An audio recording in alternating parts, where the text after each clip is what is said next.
Conformément Ladies and gentlemen, pursuant to Standing Order 1083 of the Standing Orders, we are going to continue our study of the state of Canada's Francophonie.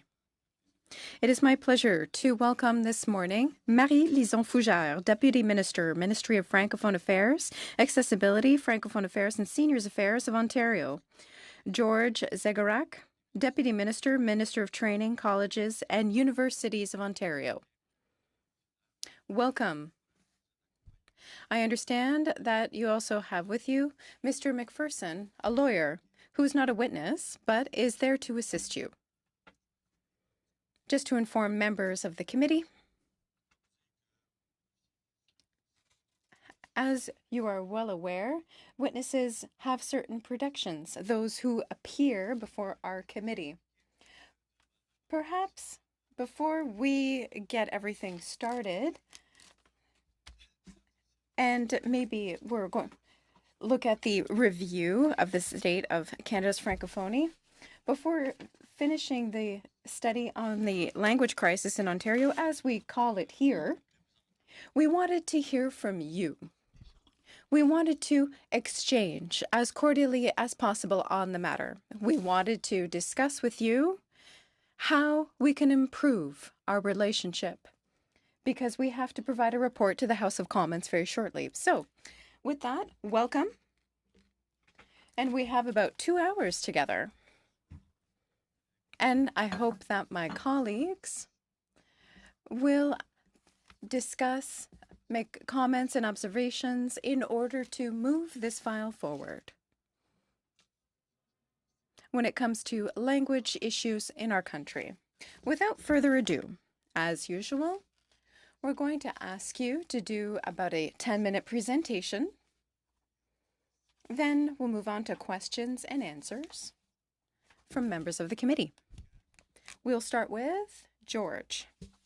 Bonjour, and thank you very much. And I want to thank the chair and the members for the opportunity to make my opening remarks. So my name is George Zegarac. I was appointed the Deputy Minister of Training, Colleges and Universities on June 29th, 2018. Before I provide some context to the issue, I'd like to share a bit of my background with regards to my experience in the Ontario Public Service, where I've worked for over 32 years. For the last 10 years, I've served as the Deputy Minister for Infrastructure, Education, Children and Youth Services, Agriculture, Food and Rural Affairs, in addition to my current portfolio. In my lengthy public service career, I've served all the political parties and have overseen files of vital importance to Ontarians, including programs and services that directly benefit Ontario's Francophone community. A little bit about my current ministry, the Ministry of Training, Colleges and Universities. The ministry is responsible for Ontario's post-secondary education and employment and training systems. The ministry provides operating capital funding to publicly assisted colleges and universities, establishes provincial objectives for the use of those public funds, and designs frameworks for achieving these objectives. The ministry also ensures high-quality post-secondary education is accessible to all qualified candidates through tuition regulation, student assistance, targeted funding, and accountability mechanisms. In particular, the French Language Services Division within the ministry ensures high-quality post-secondary education for Ontario's Francophone students. In the area of workforce development, the ministry develops policy directions for adult education and labor market training. The ministry also manages and funds provincial employment training programs and services, including adult literacy and basic skills, and undertakes labor market research and planning. I've been privileged to work on the entire continuum of education, from daycare through to post-secondary education. In the Ministry of Education, initially as the Assistant Deputy Minister and then as the Deputy Minister, I supported the creation of an independent Télévision Française de l'Ontario, TFO. This included developing a collaborative and mutually respectful relationship with TFO over a period of several years. During my time at the Ministry of Education and together with the community, we have overseen the creation of a number of French language schools across the province and have worked with staff to tailor programs and services to Francophone students. This includes various programs such as specialist high skills majors and dual credit recognition, for examples. These programs have changed the experience of students in schools across the province and helped them with their transition to post-secondary education or to the labor market. I was also the deputy minister at a time when French as a second language programs expanded substantially to meet the needs of students and parents who were increasingly interested in French language instruction. Through base funding investments in collaboration with the Francophone community, Ontario now has almost 500 French language schools and close to 110,000 Francophone students. French immersion has grown to more than 200,000 students, and French language funding has grown to $1 billion. These funding investments continue to support and serve the Francophone community today. In my current role as Deputy Minister of Training Colleges and Universities, we are guided by Ontario's 620,000 Francophones, with over 200,000 Francophones living in Central and Southwest Ontario. The Ontario government continues to work with the Francophone community to make it easier for French-speaking Ontarians to access high-quality post-secondary education. More than 22,000 students attend post-secondary institutions, with close to 17,000 attending university and more than 5,500 attending two French language colleges, La Cité and College Boreal. This history of collaboration has resulted in 10 post-secondary institutions, including the University of Ottawa, Laurentian University, College Boreal, La Cité, York University College Glendon, University de Hearst, and 4 associated affiliates that provide over 300 French language or bilingual programs in Ontario colleges and universities. Examples of Ontario's rich and diverse French language post-secondary programs include bachelor's degrees in nursing, civil law and criminal law, nutritional science, social work, environmental studies, business administration, economics, mathematics, and international studies, to name just a few.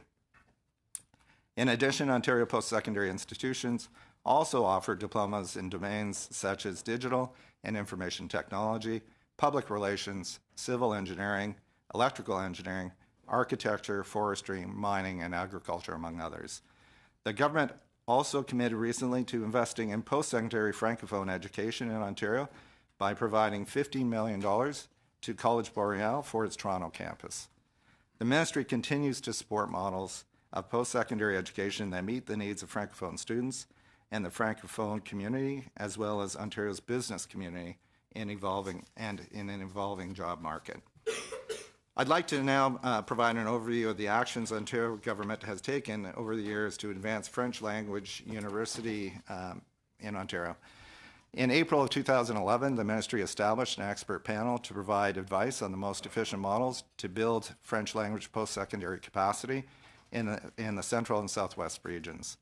One of the expert panel's recommendations was for government to support the establishment of post-secondary institutions designated under the French Language Services Act. In 2014, the ministry proceeded to develop and implement an action plan to address the expert panel and the commissioner's recommendations.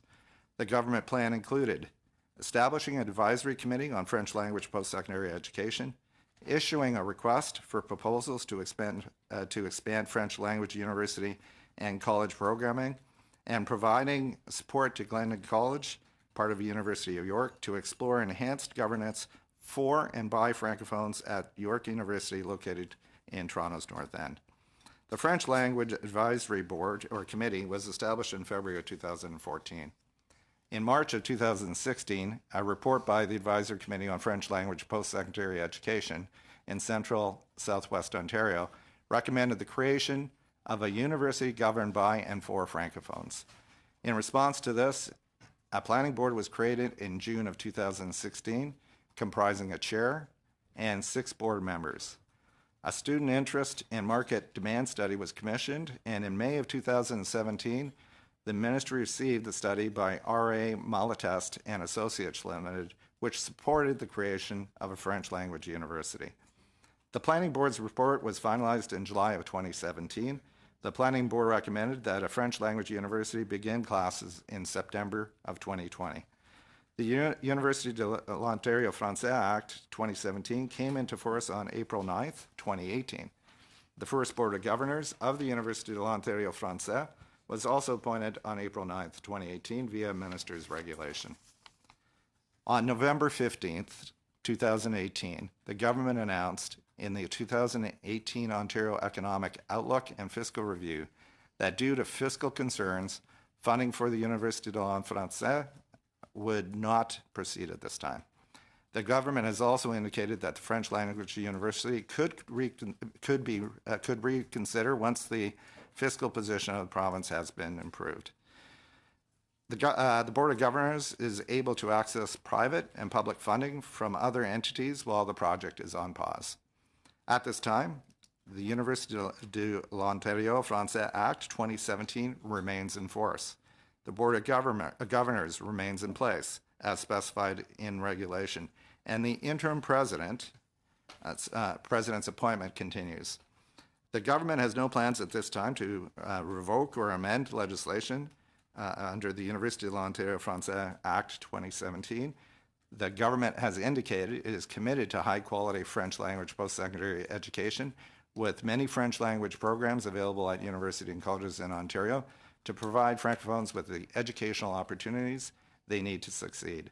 The government has indicated that it will continue to support post-secondary French language colleges and bilingual universities that are efficient and cost-effective and also benefit Francophone students. Thank you for the opportunity to share with you these opening remarks, and I will, with the Chair's permission, pass it to my colleague. Thank you very much, Mr. Zegerac. We'll now proceed avec l'introduction par Madame. We will now proceed to the presentation by the Deputy Minister, Marie-Lison Fougère. Thank you, Mr. Chair. Distinguished members of the House of Commons Standing Committee on Official Languages, ladies and gentlemen, thank you for giving me the opportunity through this invitation to speak to you about the mandate of the Minister of Francophone Affairs, as well as the organization of French language services within Ontario's public service. First of all, I would like to introduce myself. I'm Marie-Lison Fougère, Deputy Minister of Francophone Affairs and Deputy Minister of Services for Seniors and Accessibility since June 2018. I will provide a very brief overview of my background. First of all, I wish to mention that French is my mother tongue. I grew up in a Francophone unilingual home in the area of Rimouski in Quebec. That means, for those who know the Rimouski region, although it may have changed in the last few years, I had to learn English as a second language.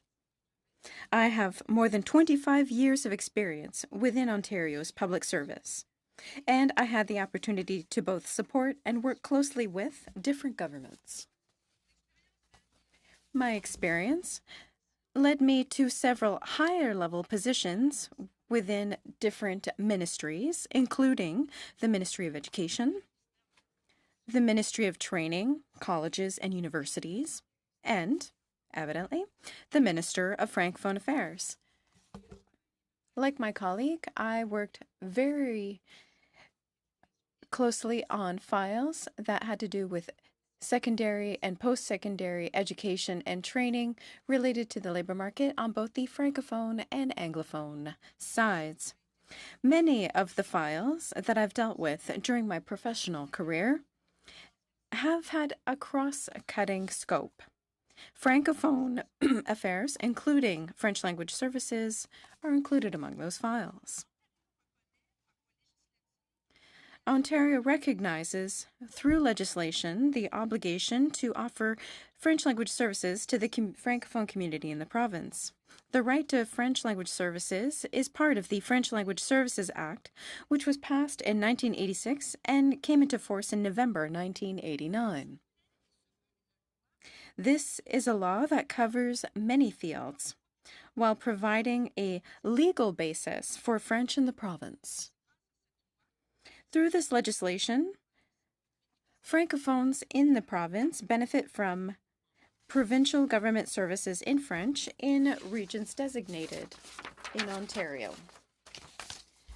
The French Language Services Act reminds us and highlights the fact that French occupies a historic place in Ontario, and the government recognizes that it has or rather the Canadian Constitution gives it the status of official language in Canada. It also highlights that the French language in Ontario has the status of official language before the courts and in education, and that the Legislative Assembly recognizes the cultural heritage of the Francophone population and wishes to safeguard it for generations to come. The French Language Services Act is the main legislative tool regulating the delivery of French language services in the province. And I will briefly review the broad lines of the mandate of the Minister of Francophone Affairs within the Ontario Public Service. The Minister of Francophone Affairs ensures that the French Language Services Act is upheld, works in partnership with, and this is an important point, works very closely with ministries and agencies in order to ensure that French language services are offered to the public, especially in designated regions in the province. The ministry develops recommendations when it comes to designating new regions and new organizations. The last region that was designated is Markham, and French language services has started to be implemented. That started in the summer of 2018.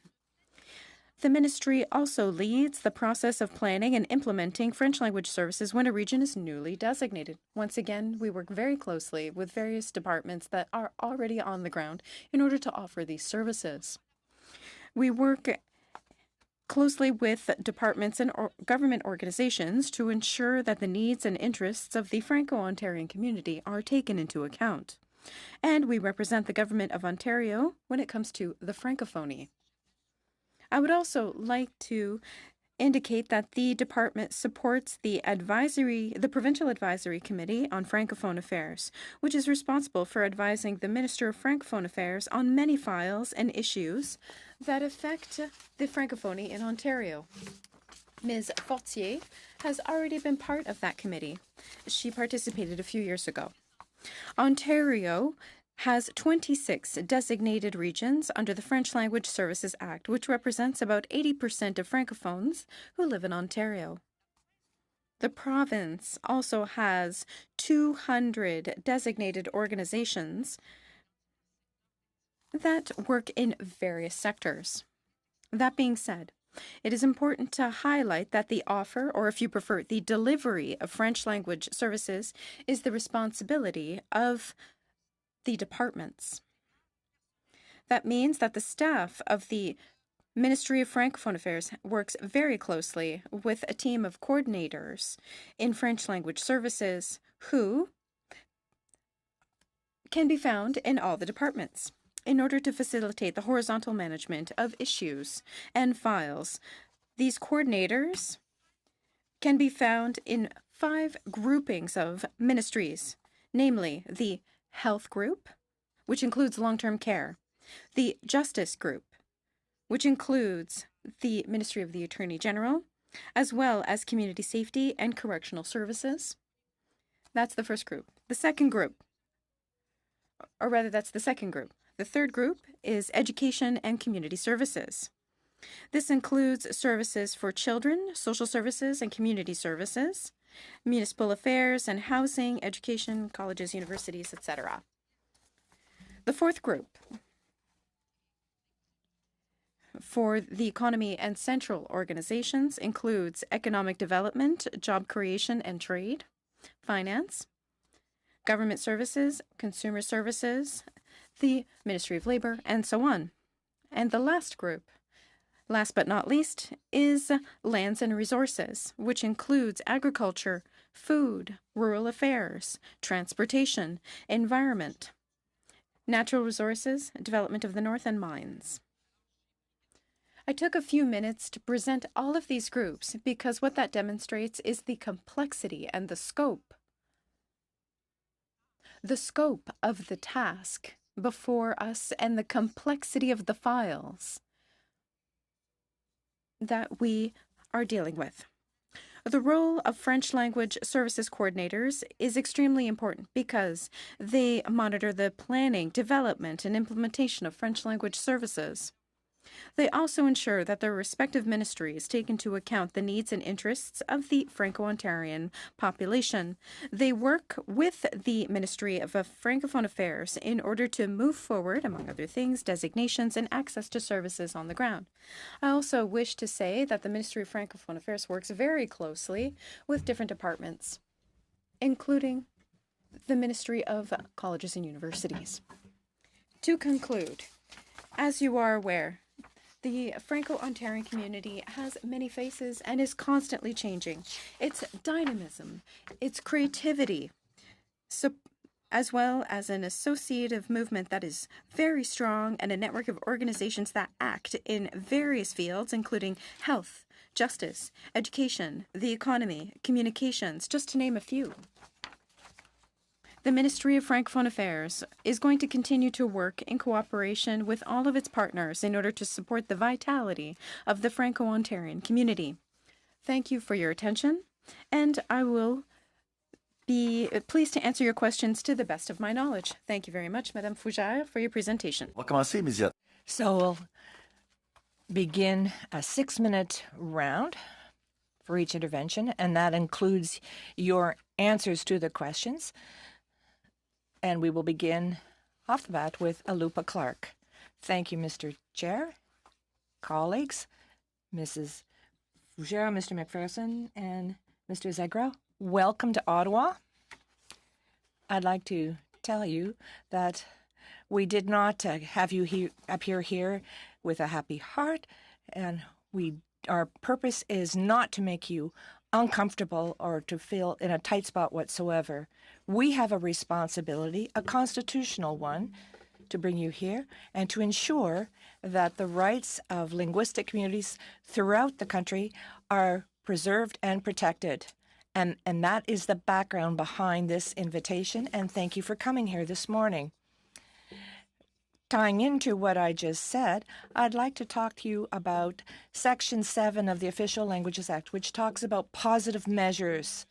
As you said, Ms. Fougère, language issues in Canada evolve very quickly. We see communities springing up everywhere. We're talking about 700 French schools throughout the country. There are new high schools that are being built, such as the one in Whitehorse, for Francophone students. I think that they just turned the ground for that school this week.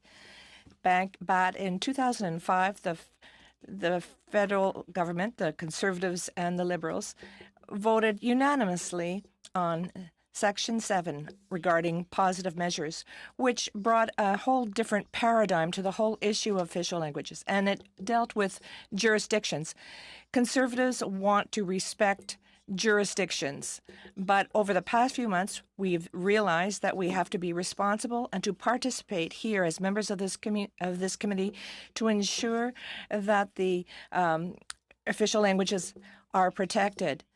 This Section 7 on positive measures enables the federal government to set money aside, because this has not been done in the past, except for I believe a few weeks ago, Ms. Joly did set an amount aside. I believe it was $2 million.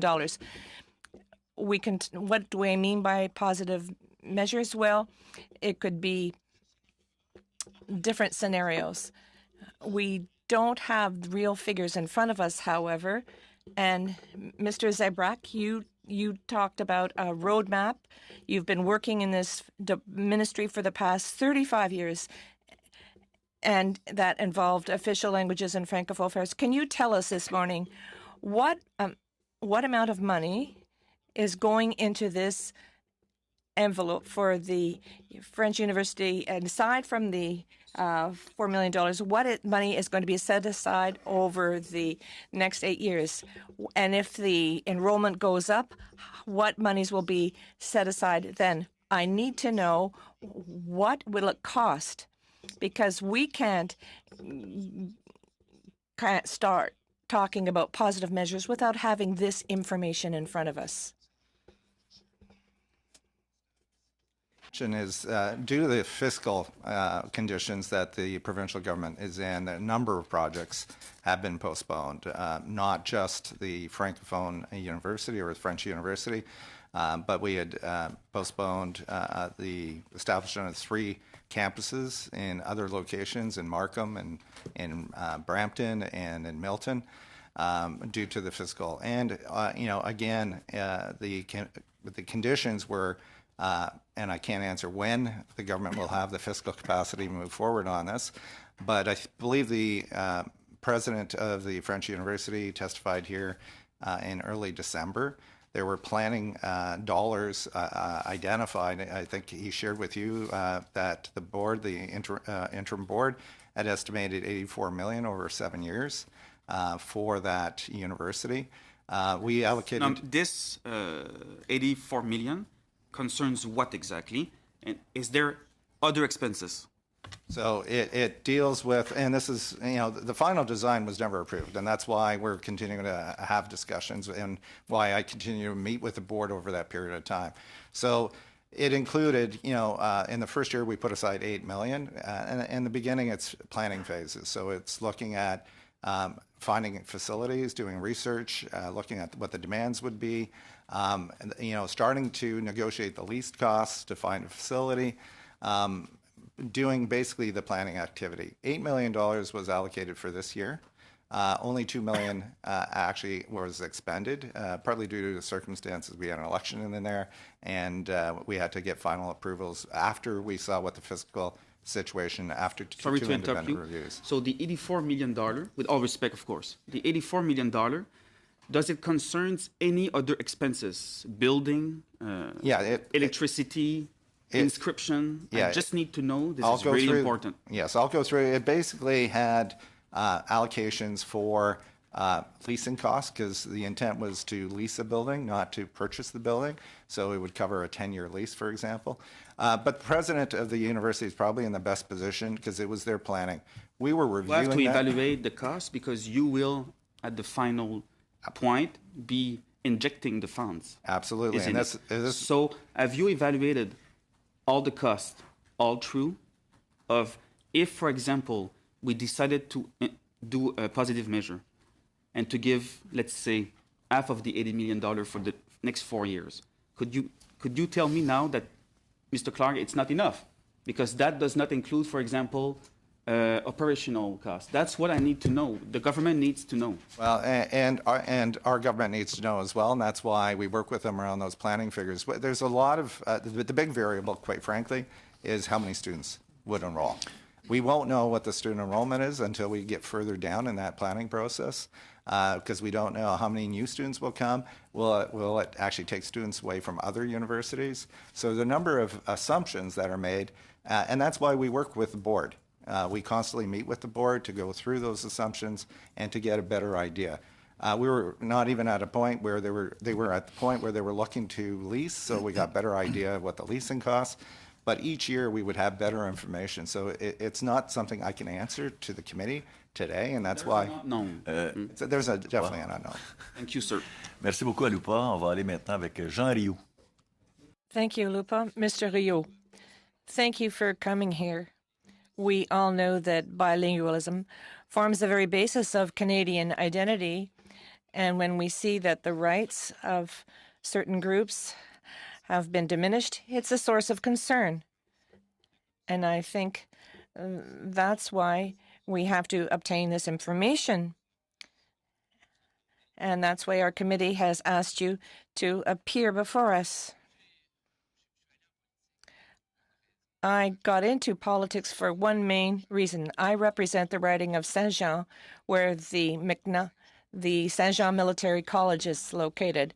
We know that courses began again this year, and this was important because we had to ensure that Francophones had access to a college and to ensure that there was bilingualism offered throughout the country. So this is a bilingual college. We had to ensure that everybody would be able to benefit from a French and English university. We know in Ontario there are about 740,000 Francophones.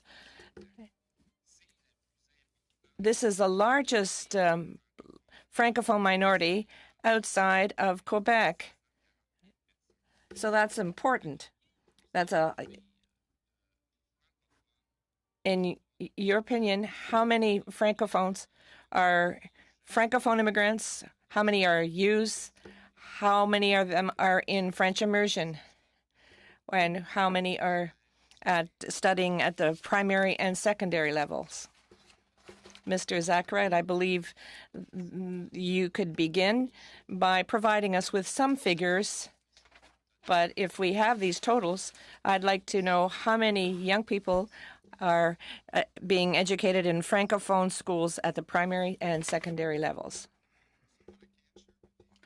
We have 110,000 francophone students.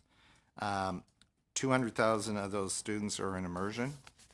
And as I mentioned, we had 22,000 students that currently are engaged, as best we know, in the post-secondary activities. OK. Est-ce que vous avez, si on If we go back to the French University in Ontario, have you done any economic assessments to understand the impact of having such a university? Has that been done? Have you done any impact studies? The planning committee that were submitted with government, and as I said, even for the ministry, but the study was more, would there be enough demand for those services? And as I said, the Malatest study indicated that they believed that there would be enough demand for that university to go forward. Mais les retombées économiques, ça n'a pas été étudié. But did you look at the economic spin-offs? That's something that should be looked at in order to decide whether or not to launch such a project. I think the government continues, and the government has stated, our minister has stated she will continue to work with Minister Mulroney to look at the opportunity to support the Francophone communities as well as the Francophone students. So there were some studies done in terms of the locations, but not necessarily, I believe, not necessarily detailed economic impact studies. OK. Quand je parle des impacts économiques, c'est When I talk about economic impacts, I'm talking about the number of professors who are going to be hired, leasing, all that. When I look at what we did in Saint Jean, well, this college had a sizable economic impact on our community. So I'm saying that it's important to bear all of this in mind. I liked it when you talked about accessibility, the accessibility of everyone to post-secondary education. This French university in Ontario, did you bear this accessibility in mind? And I was happy to learn that the act which created this French university in Ontario is still in effect. And Minister Joly has said that she will give $1.9 million, $1.9 for enable you to continue pursuing this file. Address a couple of the questions, and with the chair's permission. Je vais revenir à une ou deux questions. On a fait certaines suppositions quant au nombre de professeurs qui pourraient être recrutés. Nous savions d'autre part que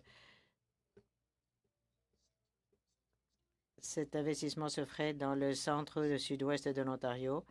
On sait évidemment l'incidence que ça peut avoir. Pour revenir à votre question, à propos de ces 1,9 million de dollars de cette offre, je crois que c'est l'engagement de Madame Joly. C'est un complément, mais ça ne faisait pas partie du plan approuvé. Nous avions approuvé de rechercher des fonds d'autres sources. Je crois que le conseil d'administration peut continuer les pourparlers quant à d'autres sources de financement possibles. Nous avons examiné l'accessibilité, la raison pour laquelle on préférerait Toronto, la raison pour laquelle la commission de planification avait été choisie, c'est parce que c'est là où la population francophone augmente le plus rapidement. Donc, il n'y a pas à questionner, à douter de la demande. Elle est là. Il est évident qu'il faut trouver les finances nécessaires pour soutenir une telle université. On ne va pas poursuivre le projet si on n'a pas les fonds nécessaires pour le mener à bien. Et c'est la raison pour laquelle le projet a été reporté. Il n'a pas été annulé, mais reporté. Et lorsque la situation financière permettra au gouvernement provincial de nous solliciter à nouveau, nous nous ferons un plaisir de le faire. Mr. Choquette, thank you, Mr. Chair, and thank you all for coming here this morning.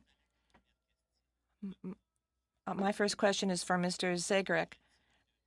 How many meetings were held within your ministry and Minister Jolie's department with respect to the future of the Université de l'Ontario français?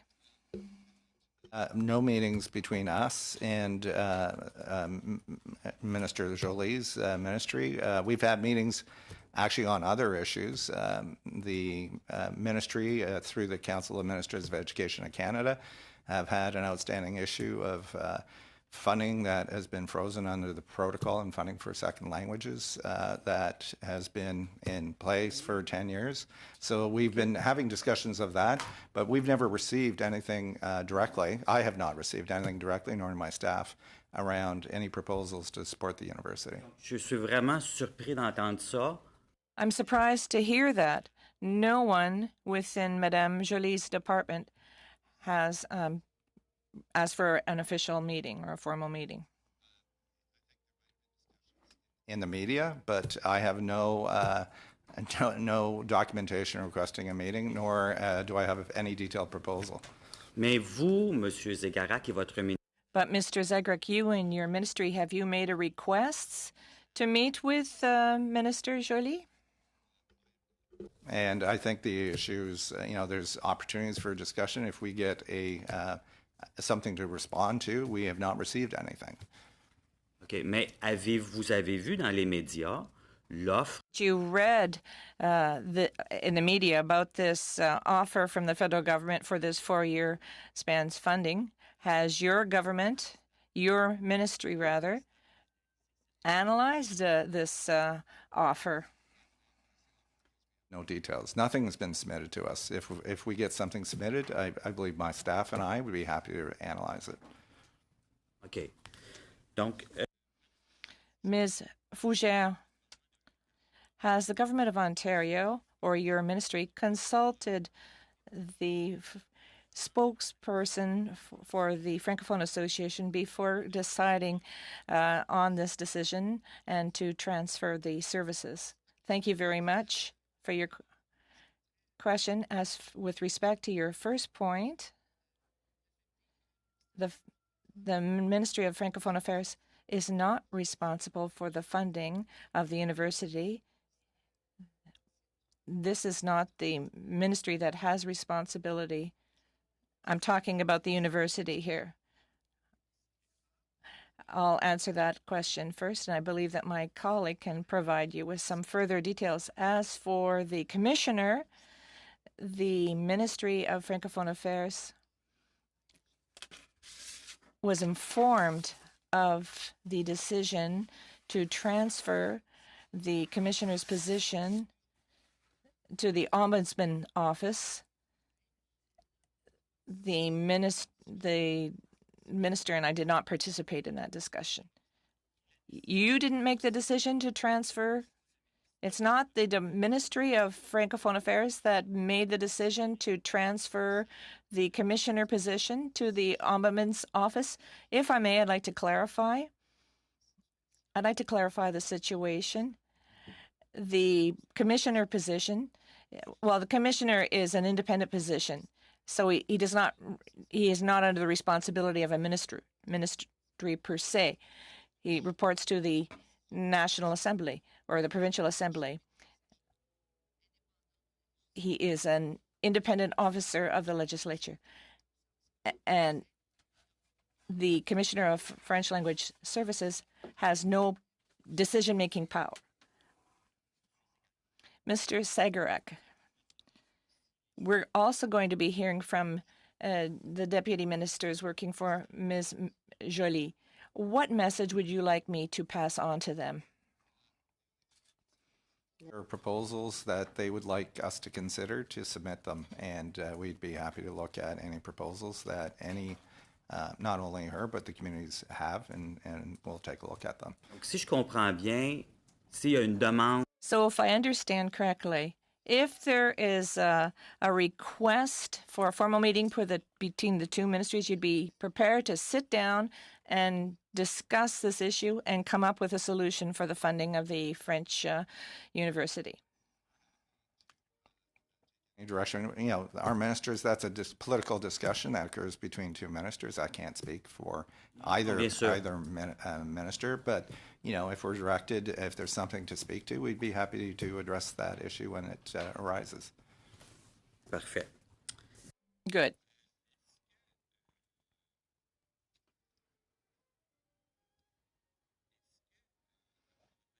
To your knowledge, Ms. Fougère, I know that you said that this was a responsibility of the government or of the provincial assembly, but to your knowledge,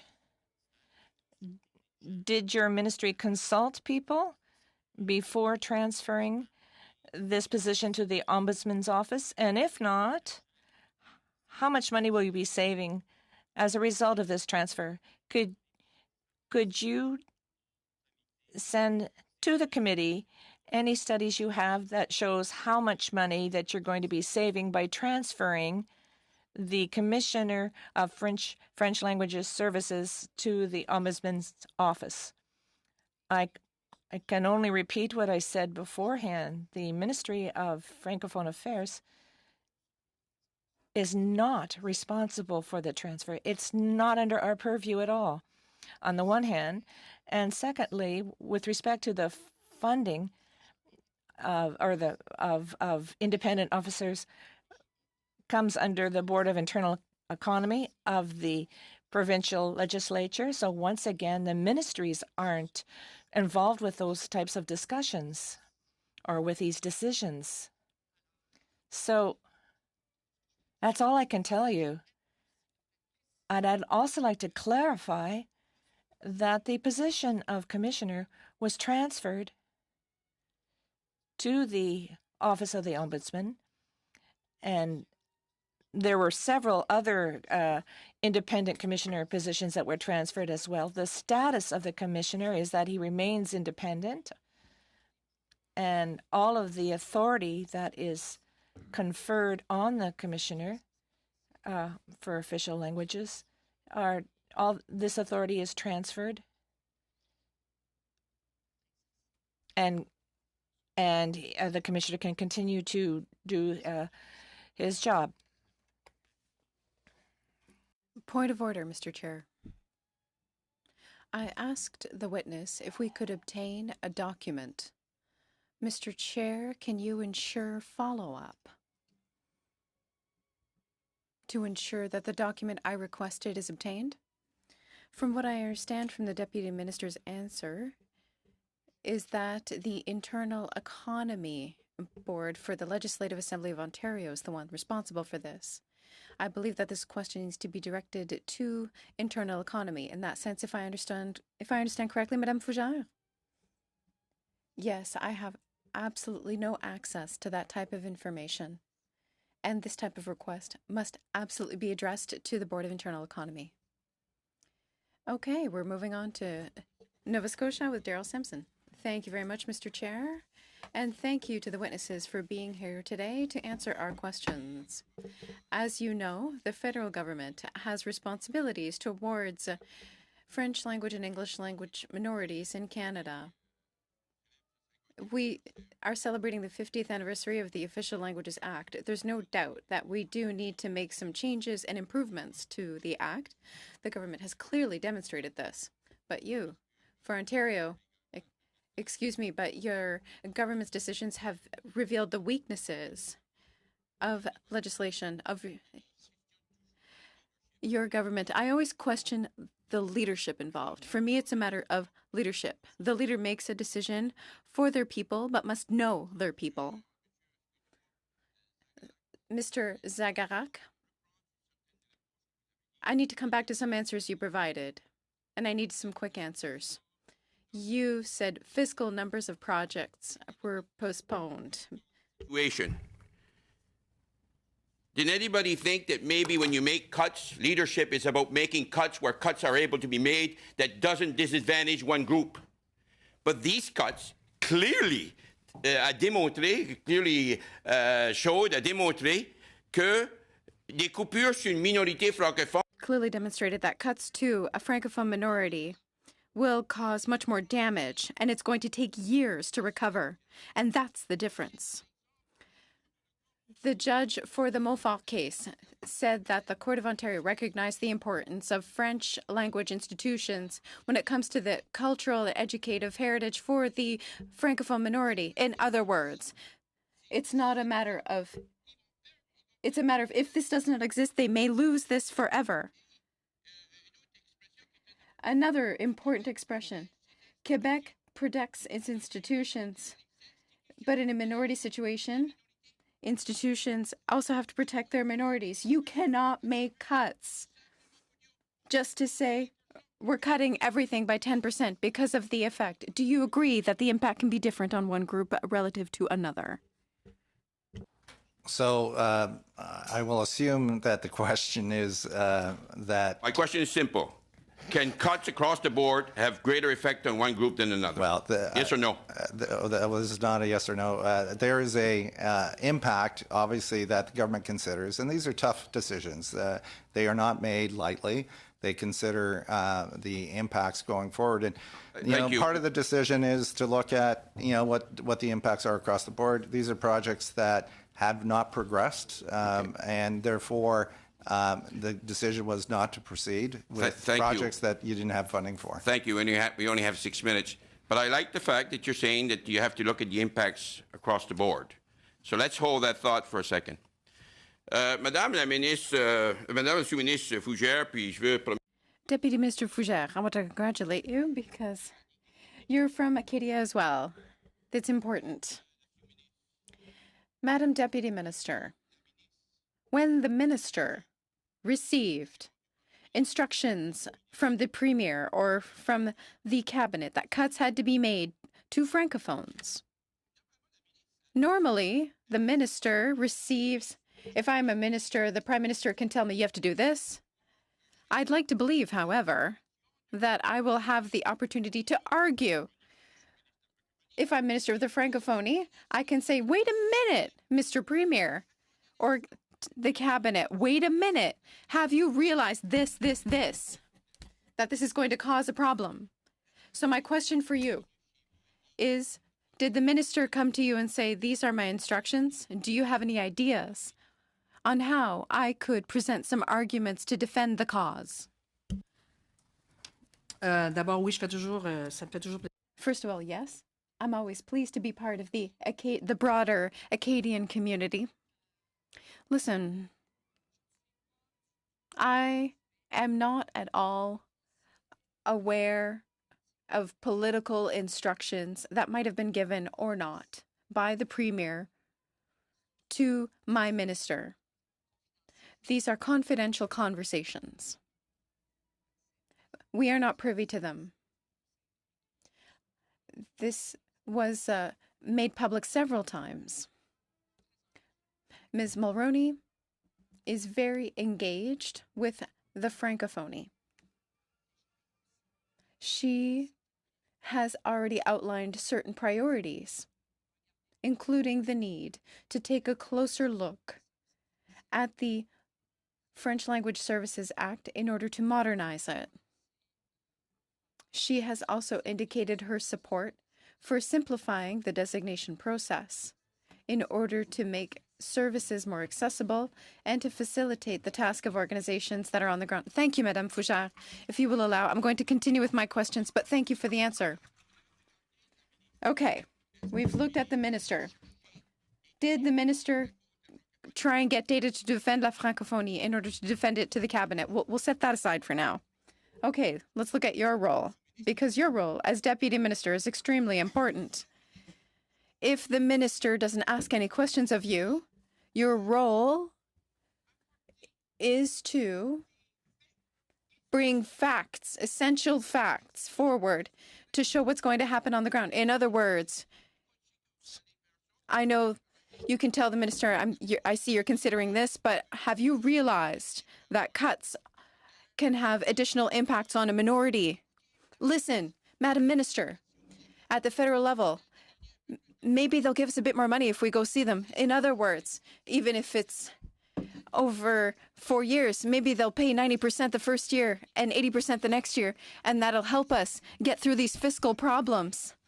Have you, from your role, have you brought forward any possible solutions so that the minister can do her work? Because that's your role.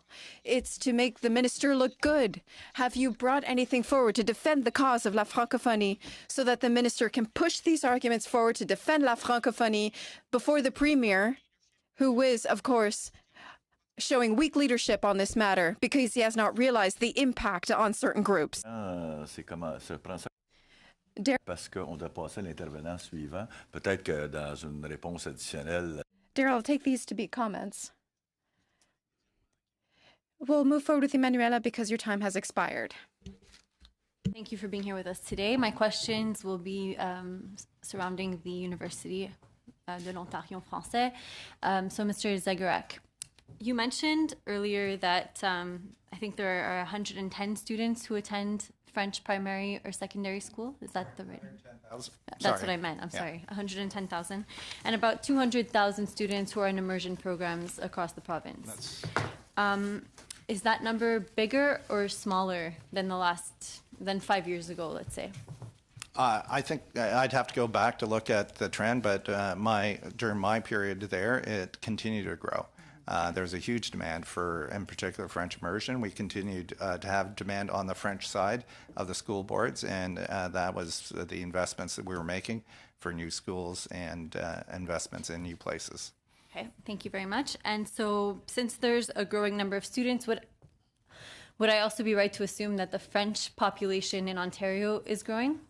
It has grown, and in the statistics that I have on the Francophone side, yes, I believe the numbers have continued to grow. Okay, and do you find it fair that these students would not have access to higher education in French? I mean, I understand that you mentioned that there are programs offered at different universities and there's a French university up north, but you are saying that the need is coming from southwestern Ontario. So do you not feel that maybe these students wouldn't have access to the quality of French universities that they should have access to? Well, I would say that the government's continued to invest, and the government provided $31 million back in 2013-14, and put money in particular around expanded programming in the central southwest area. That included Glendon College to introduce new programming, College Boreal. There was e-learning courses, online courses that were expanded. And we continue to invest, as I said, there's $79 million that we continue to put into programming. Our job is to continue to work with the institutions, the 10 institutions, to continue to improve programming in the area. We have that dialogue with those institutions on an ongoing basis as to how to prioritize their investments to address the local demands.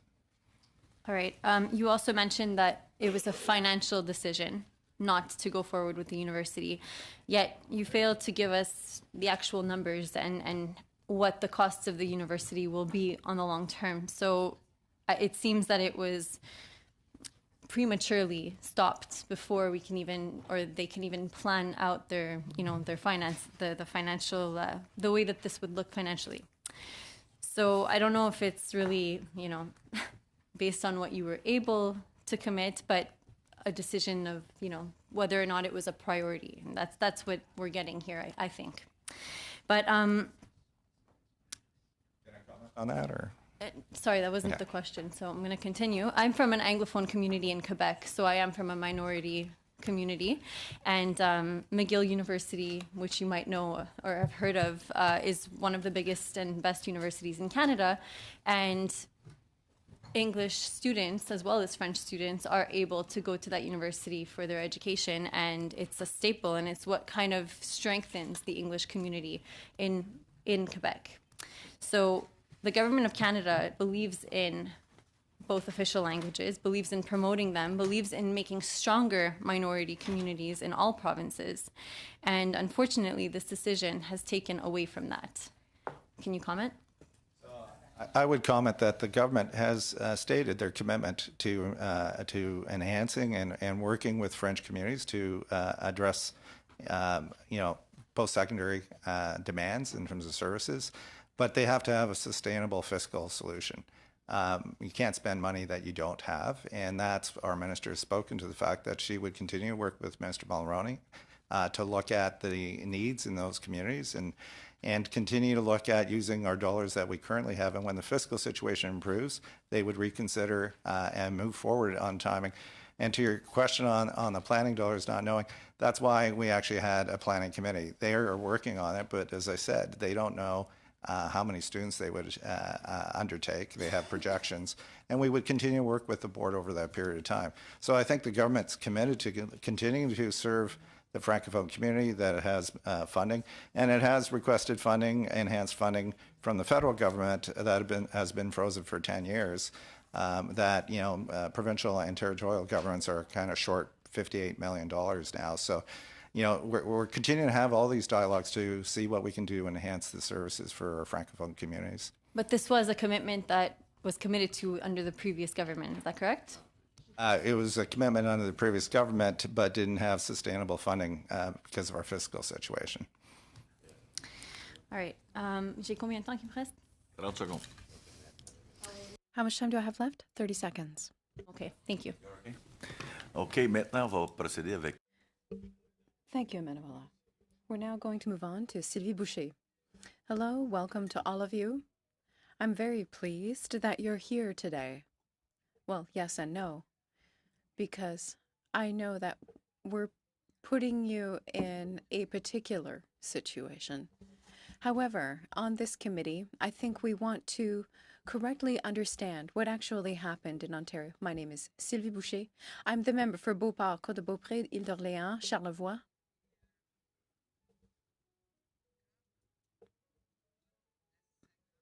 And when the whole saga of the Francophone University in Ontario happened, we, unfortunately, created a language crisis throughout the entire country, not just in Ontario.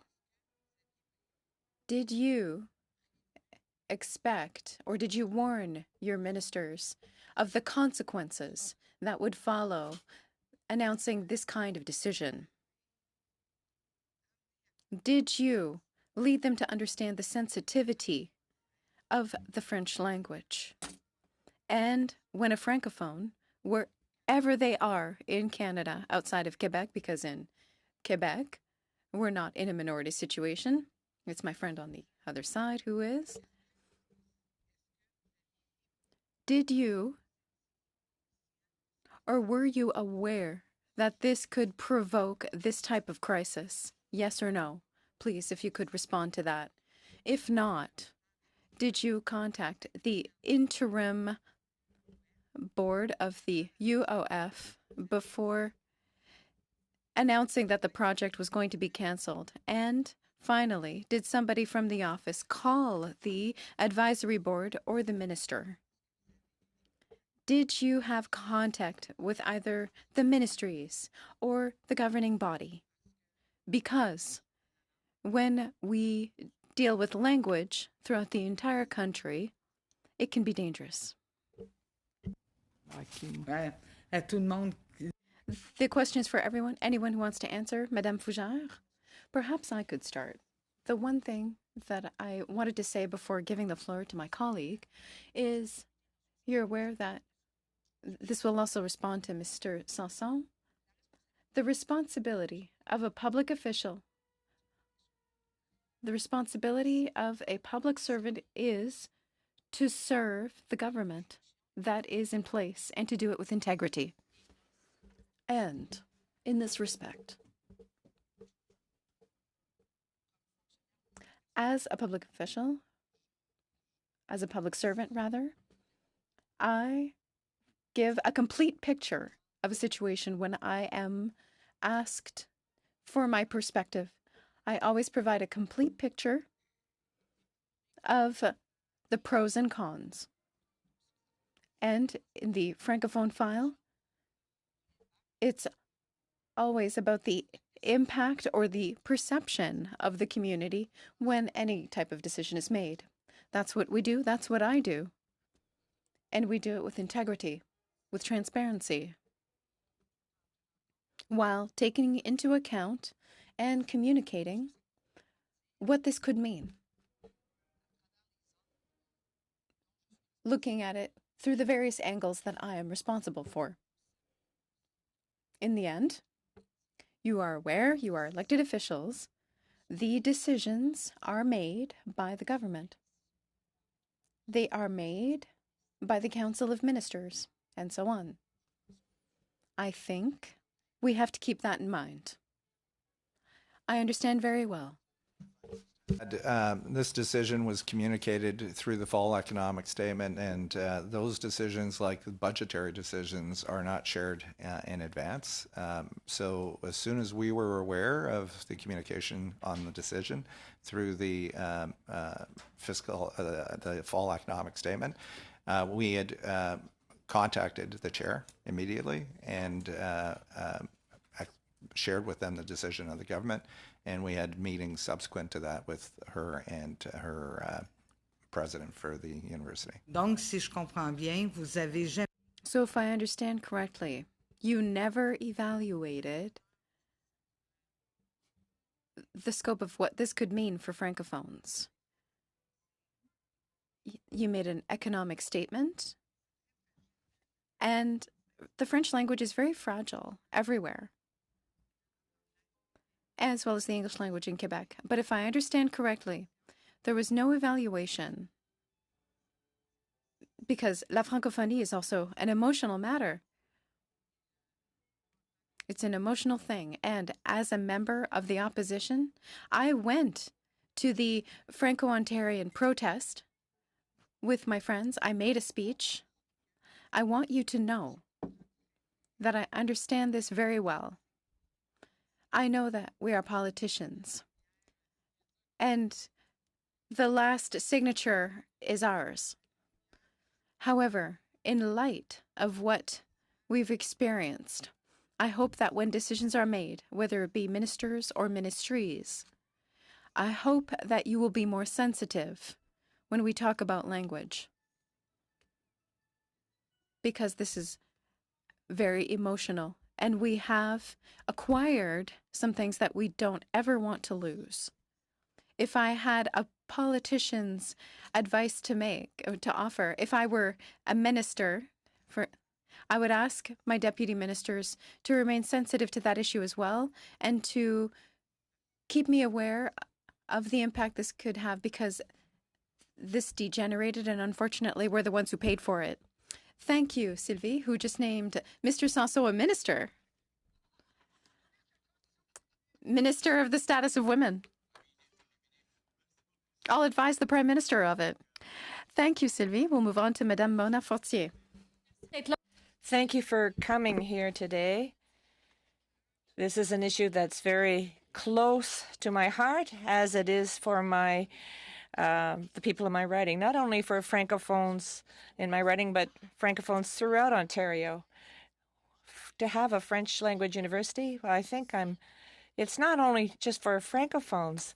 This university is open to everyone. There are Francophones throughout the world. There are Francophiles that want to participate in such a university. So I want to view this as an important step for Ontario. The fact that it will make a positive investment in the area of post-secondary education. And it's value for everyone, not just for people in Ontario, but for all Canadians. And that's why we're looking at this file so closely. It's something of great concern to us. Mr. Zagorak, you said that there is a possibility for an exchange between the federal and provincial governments on this matter. Do you have a mandate to cooperate and negotiate with the federal government with respect to bilateral agreements on education? Do you have that mandate? Council of Ministers of Education in Canada collectively around some concerns around frozen funding for over a Oui ou non? decade. Est-ce que vous avez le mandat de négocier et de présenter? Do you have a mandate to present projects to the federal government? Do you have the authority to do that?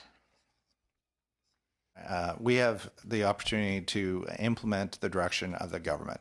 So if the government wants to pursue that discussion, we would bring that request back. I'm hearing that Donc, request si vous from a avez number un of people. projet qui vient So if you had a project from your ministry, that you could have this authority to come and present a project to the federal government. I said they've paused it. There's no discussion underway until they have a solution to their economic situation. So having conversations without having the solution and understanding the final decisions that the government is making on a number of files in the future puts it in a difficult position to have a dialogue. But we can raise that and bring it back if mal there's compris que vous avez dit que vous n'avez submission. pas reçu d'invitation. You didn't receive an invitation, or did you not ask yourself that question, or you didn't ask the government that question? I would just like to say that the Honourable Caroline Mulroney did receive a letter from Minister Mulroney saying that she was prepared to have a conversation on this particular project, that is the university, and she was inviting the Ontario government to submit a project to the federal government. So I think that we have to realize that both levels of government can work together for this project and for projects regarding post-secondary education in Ontario. My next question pertains to the Commissioner, Ms. Fougere. Perhaps I misunderstood you, but I thought that the Ministry of Foreign Affairs, of French Services Affairs, had the responsibility for French language services, and that included the legislation pertaining to the commissioner position. And also, I thought that the ombudsman position was created, it was an assistant ombudsman position that was created under the banner of the ombudsman agency, and that it was not just simply a transfer of duties. With respect to the power, the authority of the commissioner, this authority is based on the French Language Services Act, but the position of commissioner, per se, even under the former government, this position doesn't come under the umbrella of the Ministry of Francophone Affairs, because just like the position of Auditor General or the position of Ombudsman, this is an independent officer of the legislature, and therefore, as such, the person reports to the legislature. Perhaps that's a little bit confusing, but that's what the situation is. So it is the French Language Act that gives the authority to the commissioner. And as for the transfer of the commissioner position, we have looked at the text of Bill C-57, which amended certain pieces of legislation. It's clear that the position of Commissioner of French Language Services remains under the auspices of the Office of the Ombudsman, and that the authority of the commissioner remains the same. So the commissioner, is he going to be able to decide on his budget and priorities, or is it the ombudsman who's going to do so? I can't speak on behalf of the ombudsman.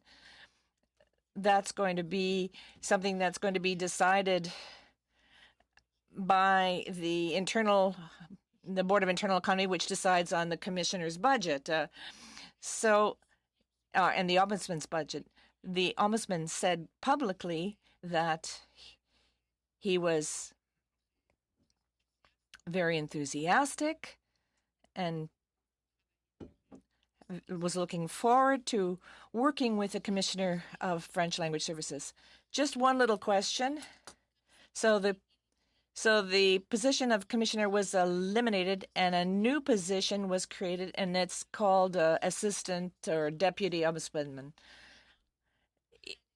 The commissioner is an officer of the legislature. This position was eliminated. The position of commissioner was transferred to the ombudsman's office, but the independence and the duties of the commissioner remain intact. And these duties will come under the ombudsman's office responsibility. Thank you very much, Mona. We'll suspend for a few minutes, and we will resume in a few minutes' time.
Nous reprenons à ce moment-ci.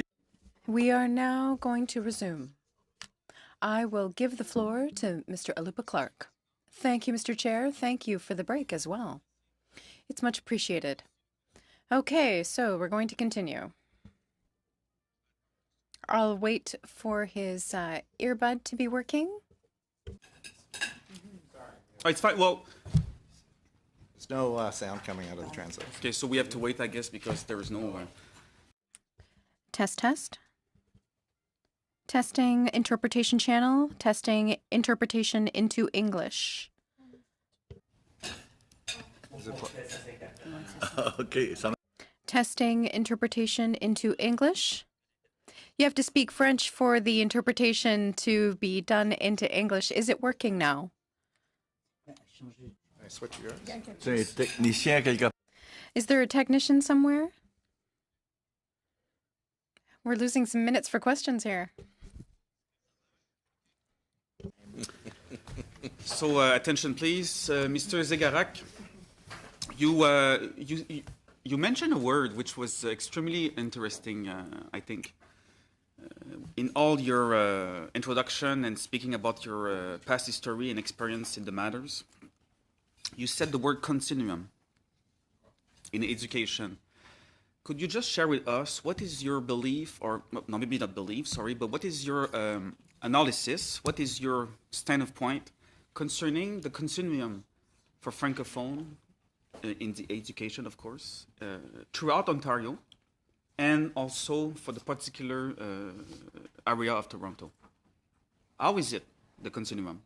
Well, I think it's always been a priority to try to address that continuum. And we, as I said, we have an assistant deputy minister who was in charge of the Francophone affairs. And on the childcare, we also had supports on looking at making sure we had the continuum of services from the early years to education and into post-secondary. So, you know, we always looked at being more creative, I would say, in trying to find solutions for the Francophone community. When we were doing dual credits and high skills majors, we wanted to see what could we have in terms of services, so in French as well. So, Intervene. So you said looking for solution. So what is it that proactively you can do to help Francophone in Toronto? Or maybe it's already the fact. What are the measures you can do to help them to have a continuum to the university while the project can go forward when the fiscal situation will be more healthy in Ontario? So what are you going to do? What's your insight about that? So as I mentioned, we have funding currently, and we have discussions underway with the 10, 8 universities and affiliates and the 2 colleges to look at what we can do. The University of Ottawa is looking to expand in services. It's had a relationship and delivers some programs with Glendon College. Which Francophone university is the closest to the GTA right now? Well, right now, the Glendon campus, a part of York University, would be there, and College Boreal, obviously. And Okay, interesting. And finally, sir, you know, I mean, each year, annually, for the Francophone programs, for the official language minority groups, the federal government, either through Plan d'Action or either through Heritage Canada, sends money to each provinces on a pro rata basis.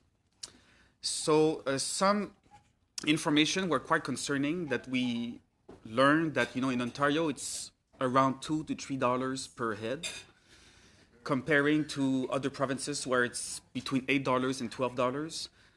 I've heard also that it's depending on what the province puts, and then the federal try to have the same amount. I would like to hear you on that, both of you probably. And do you think it would be necessary to increase this flow of money from the federal per capita basis?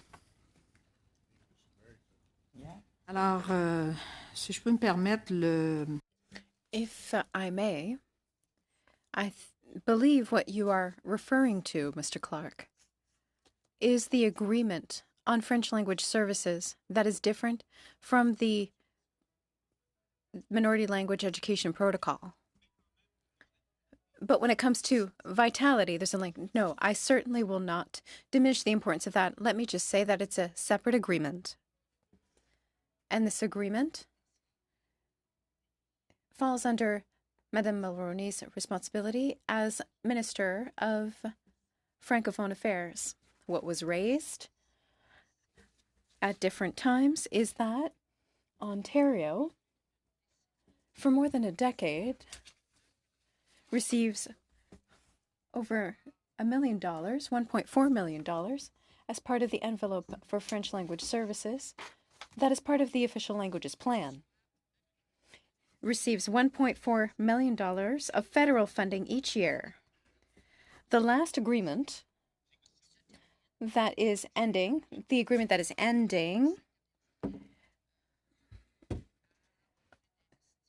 in that agreement, Ontario invested the equivalent of $13 billion over 5 years. That's on top of everything that Ontario invests in services. $13 million. Whereas the federal government provided $7 million, $1.4 million over that time period. I thought that if the province invested $1, the federal government had to invest $1, but that's not what's happening. Listen, I believe that there's a principle in these agreements, a general principle that if the federal government commits to a certain amount of funding, the province or each province has to spend the equivalent amount. That's matching. Within the framework of the French Language Services Agreement, if I may, Ontario invested twice as much, twice what the federal government provided. I also wish to specify that when we talk about vitality, which is part of Section 7 of the Official Languages Act, when we talk about vitality, it is extremely important to recognize the essential aspect of supporting French languages services, because very often in various communities, especially remote ones, access to services is not always easy. I know that the federal government has the same type of responsibilities within its spheres of jurisdiction. What I would like to add is that you know that the demand, namely the federal government through Heritage Canada, is looking at the scope of investments when it comes to French language services. That demand is also being made of ministries that are responsible for French language services in various provinces. If you go back a little bit, there's a communique from the Ministers' Conference on the Canadian Francophonie in July 2018. That happened just recently. In that communique, there was an announcement made by ministers responsible for la francophonie or responsible for services in various provinces, which indicated that it's regrettable that the federal government did not increase its contribution in the French language services agreement within the scope of that agreement. I just want to highlight that that request is not a unique one for Ontario. However, in Ontario, taking into account that there is a high population and this is a province that has extremely diversified and complex geography, and taking into account the fact that the government invests in different ministries significant amounts of money to support French language services, and having worked on this file for many years, I've always been of the opinion, and I've said it many times, that French language services were absolutely essential for the vitality of communities. There are many things that contribute to vitality: institutions, organizations. However, access to French language services is extremely important. It's important for us back home, and I would imagine that it's also very important elsewhere. Thank you very much, François. 3 minutes. Thank you, Mr. Chair. I am going to give notice of motion. If my memory is good, it's just to present the motion. That's why it's called a notice of motion. It has to do with everything that's going on. Of course, there's the situation in Ontario, but it seems that there's some sort of ground being lost when it comes to defending official languages throughout the entire country. Maybe what we need is a forum to bring back more leadership for Canadian bilingualism. We know that in Saskatchewan there's difficulties, British Columbia with French language schools, New Brunswick. We don't need to say more about that. With everything that's happening now, it's very concerning. In Quebec, there's the issue of Acadia in New Brunswick. In Quebec, we have concerns about school boards. This is why I am giving notice of the following motion that the committee invite as soon as possible the Federation of Acadian French Language Communities, the Quebec Community Groups Network, the Official Languages Commissioner, and the Minister of Tourism and Official Languages for a 2-hour meeting in order to discuss holding a federal, provincial, and territorial summit on official languages within the framework of the 57th anniversary of the Official Languages Act. And so, Mr. Chair, I will continue with my questions now. Your notice of motion has been noted. Thank you, Mr. Chair. Ms. Fougère, you mentioned the famous letter that Minister Joly sent to Carolyn Mulroney. What was the response of Minister Carolyn Mulroney, please? I'm sorry, I don't think I mentioned that letter. However, I think somebody else may have mentioned it. At this stage, the file is ongoing. The letter, as such, simply communicated to the minister the fact that the federal government, through Minister Joly, had decided to grant $1.9 million for the needs of the services hub. This letter didn't request a meeting between the federal and provincial minister? No, not to my knowledge. Since the beginning of this situation, of this difficult situation, do you know if there's been meetings between Carolyn Mulroney and Mélanie Joly? I can't comment on that. I believe there might have been a phone call at some point, but I'm not aware of the details. No official meeting with an agenda, not to my knowledge, no. In the current situation, would you suggest that Carolyn Mulroney have an official meeting? I have nothing to suggest. It's the prerogative of Ms. Mulroney to decide. The only thing that I would say at this stage is that Ms. Mulroney has publicly welcomed the addition of $2 million coming from the federal government and indicated that it was a good start, but also indicated that in the case of French language services, as I mentioned earlier, that there's a significant gap between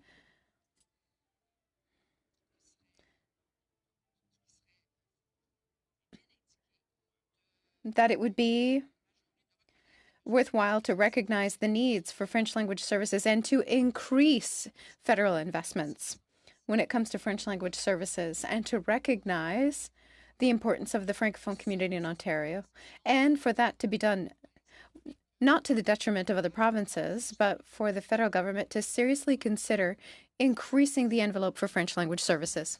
Thank you, Francois. And that was said publicly. Thank you very much, Francois. Just a question from me.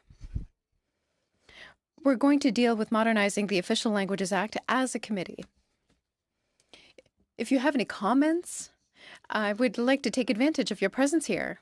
Do you have any comments to make? There are very specific aspects. We're going to look at positive measures, whether this is going to have an impact on the administration of it or not. I think we would be pleased to receive your comments regarding that modernization. I think we'll continue with 3-minute rounds with Alupa Clark. I have a somewhat difficult question. I would imagine you won't be able to answer, but I'm going to try. We're all family here. We're all part of La Francophonie. It's important for everybody. But for you, in your relationship with the government of Ontario, have you felt a moment or any other moments that there were bad intentions in this whole story? I'll speak to the fact that I haven't felt that, they have, as I said, I've been around for 33 years in the provincial government. Governments have had to make tough decisions. I think all governments struggle with making sure that they're sensitive to, and these are difficult decisions to make. But I've had certainly no indication that there's any bad intent. Okay. J'aimerais peut-être affirmer, effectivement. I would like to confirm that in my experience, with all of the discussions that have happened, I've never felt any hostility when it comes to la francophonie. Quite the contrary. Very good, thank you. That's good news. Also, to conclude, the last thing I want to ask you.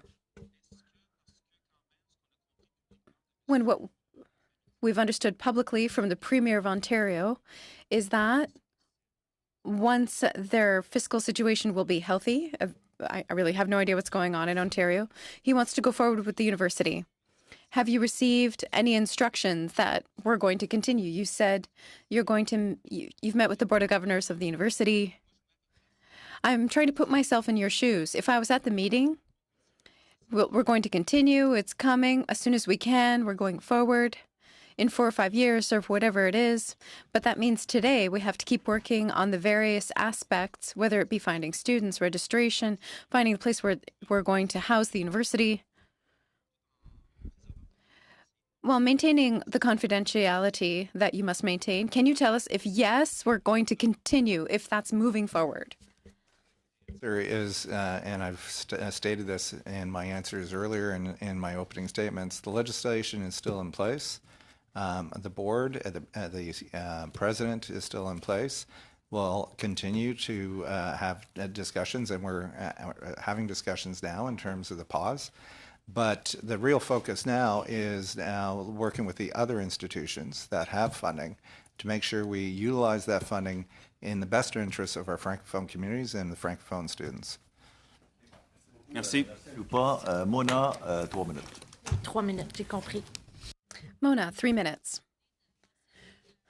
Ms. Fougère, before my colleague asked his questions, you mentioned the will to increase the amounts that you're receiving. Have you made an official request of the Canadian Heritage Department or official languages to discuss this possible increase?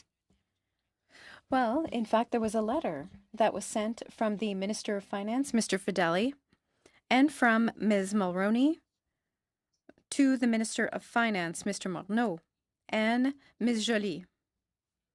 This letter clearly indicated that Ontario is not receiving its fair share, and it would be important to rectify the situation for French language services. So you could do the same thing when it comes to a project like the French Language University. You could make that request directly of the federal government. Mr. Zagarek. Actually, we have, as I mentioned earlier, we have funding with the federal government on the protocol for minority language education and second language, which helps support the Francophone educational services.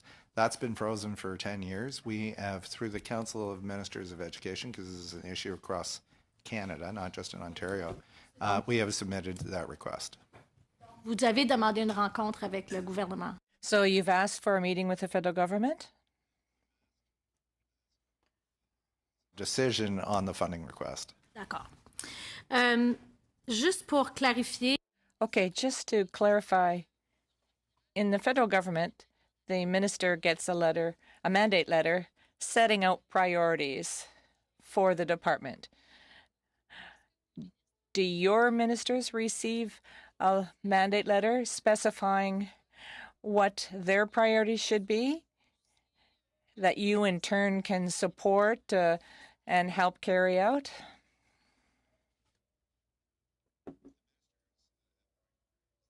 Yes, with the Premier, and we support, as Marie-Luzon pointed out, we support implementing any priorities that Est-ce they que c'est identify. public, cette lettre-là?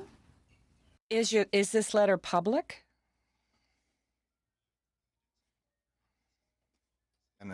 I don't think the government has publicly stated, although they have stated in many releases some of their priorities. Est-ce que ce serait possible de soumettre Would it be possible for you to submit your priority list and more specifically the priorities with respect to French language services or post-secondary education in French? Budget deliberations are still underway right now, so when we have final decisions on our final budgets, we'll be in a better position to go back and Je ne share parle pas that. du budget. S'il y a une lettre mandataire, I'm not talking about a budget. I'm talking about a mandate letter outlining priorities that have been clearly set out for your ministers, for their portfolio. The committee would really like to look at them. In the Government of Canada, the Prime Minister's office sends out letters, priority or mandate letters, to each minister describing what the minister has to do. I don't know if it works that way at the Government of Ontario, but that's the way it works here in Ottawa. So everybody can see what the direction is in the department. I don't know if it works that way in Ontario. The previous government had, in fact, issued mandate letters that were made public, but now, no. We can't share anything with you, as my colleague indicated.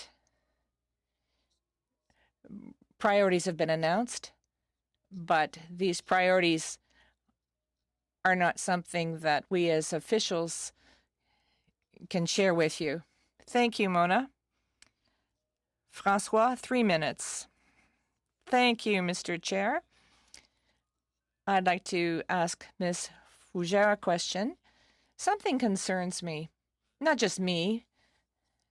I think it's a matter of concern for the entire committee. I don't know how we're to call this person anymore. The Commissioner for French Language Services, or I think he'll be a commissioner until the end of March, or no, April. Okay. A lot of people are concerned about this matter. How will the commissioner remain independent when the Act clearly says that he is now an employee of the Ombudsman's office who will carry out his mandate under the auspices of the Ombudsman's office? Earlier, you really emphasized the fact that the commissioner, the current commissioner, is accountable to the legislature, the provincial legislature. He doesn't have to report to the ombudsman. He is accountable to the provincial legislature, and that's why you said that you couldn't answer those questions, because it was up to the provincial legislature to do so. But now, according to the Act, he is no longer accountable to the provincial legislature. He has to report to the Ombudsman's office. He has to report to this office, and he is under the direction of the Ombudsman. When Mr. Boileau came here to testify, he was tearing his shirt, saying it doesn't make sense. I think you heard him as well. He said, no, it's not true. I don't remain independent. So how can you tell us that he will remain independent when this little important sentence says that he's accountable to the provincial legislature, just as the commissioner is at the federal level? But in this situation, this disappears. Listen, the status of the position of Commissioner French Services, who is now under the Ombudsman's office, the responsibilities of the commissioner are now transferred to the Ombudsman's office,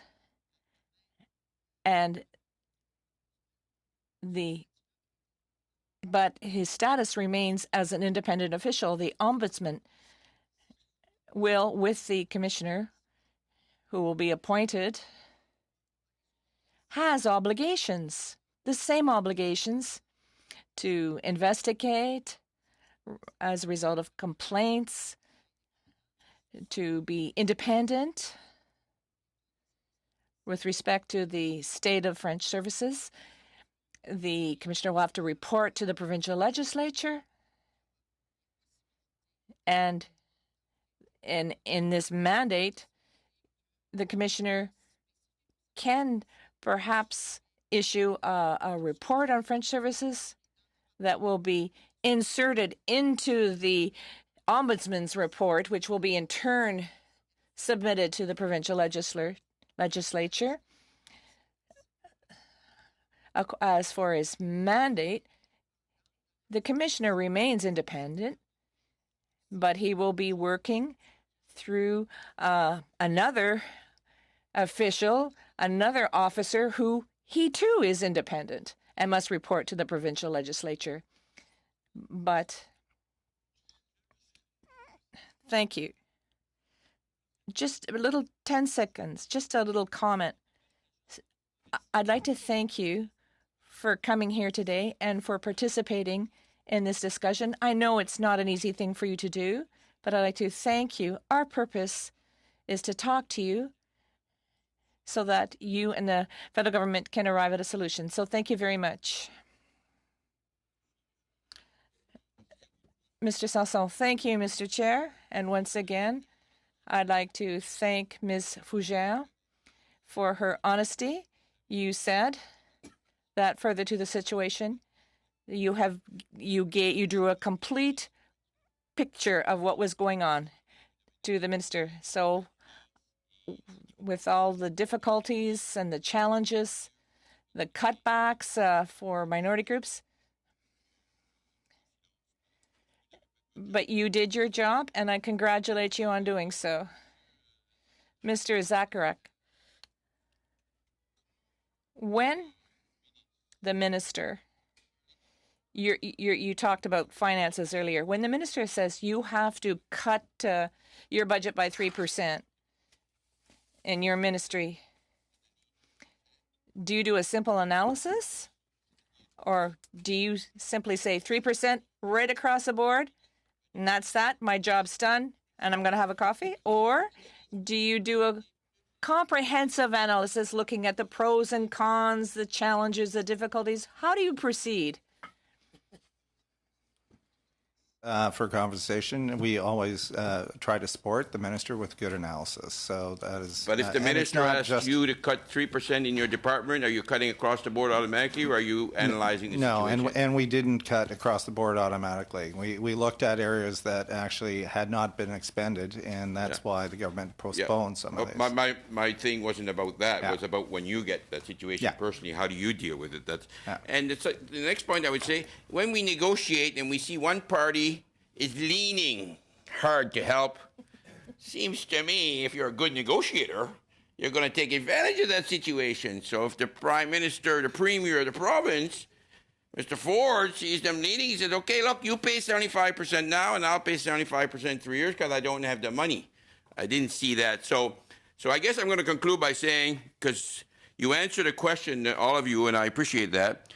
In your personal opinion, there was no mauvaise intention. And I'll grant that. I believe that fully. What I believe, c'est de la mauvaise leadership. Merci. I think it was poor leadership. Jean Rioux, 2 minutes. Jean Rioux, 2 minutes. Thank you. So 2 minutes is not much time. We talked about the commissioner who will now report to the ombudsman.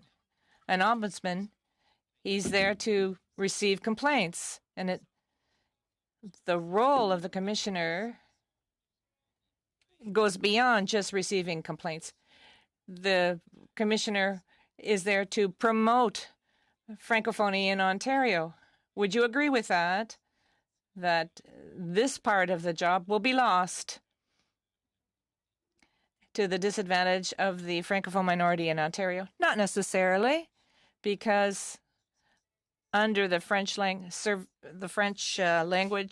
Act, we have chosen to have a broad mandate,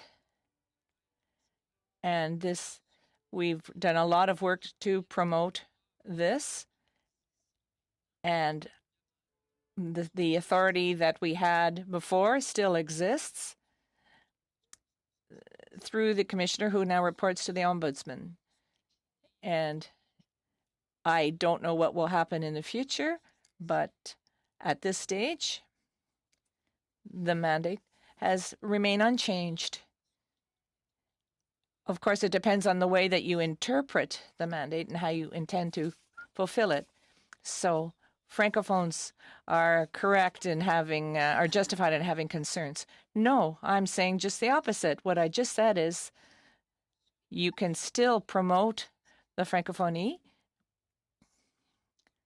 It's up to the commissioner to decide how he or she wants to carry out the mandate. But this opportunity remains, but it will be carried out through the Ombudsman's office. And we have to be careful.